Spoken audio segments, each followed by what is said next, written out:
بسم اللہ الرحمن الرحیم۔ کیا نبی اکرم صلی اللہ علیہ وسلم نے بھی مطاع کیا تھا؟ نعوذ باللہ۔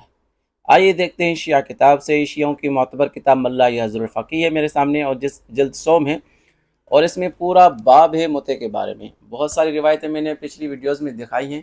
آج اس ویڈیو میں دکھائیں گے کہ نبی اکرم صلی اللہ علیہ وسلم کے بارے میں شیعوں کا کیا عقیدہ ہے، وہ کیا کہتے ہیں متع کے بارے میں شیعہ۔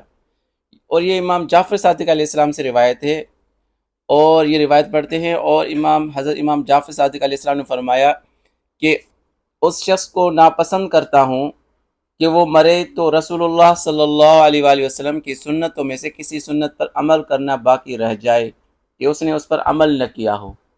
یعنی یہ امام جعفر صادق فرما رہے ہیں کہ میں اس کو ناپسند کرتا ہوں کہ نبی کی سنتوں میں سے کوئی سنت رہ جائے، کیونکہ یہ باب مطاع چل رہا ہے تو یہ اسی کے بارے میں ذکر چل رہا ہے۔ آگے آئیے نیکسٹ پیج پہ آتے ہیں۔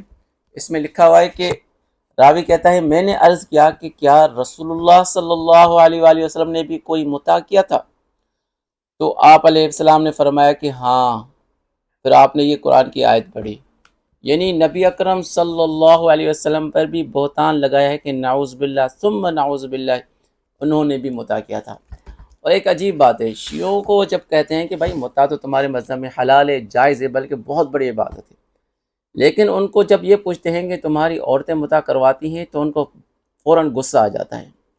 ایک چیز تمہارے مذہب میں حلال ہے، پھر اس کو اپنی عورتوں کی طرف منسوب نہیں کرتے، انہیں غصہ آتا ہے، اور یہی بات اتنی غصے والی ہے مطاع، یہی بات پھر نبی اکرم صلی اللہ علیہ وسلم کی ذات کی طرف منسوب کرتے ہو، ایسی پاک ہستی کی طرف منسوب کرتے ہو جو اپنی عورتوں کی طرف جو منسوب نہیں کرتی ہو، جو چیز وہی چیز اگر وہ گندی ہے تبھی تو منسوب نہیں کرتے نا، وہی چیز نبی اکرم صلی اللہ علیہ وسلم کی طرف منسوب کرتے ہو، سیدنا علی کی طرف منسوب کرتے ہو،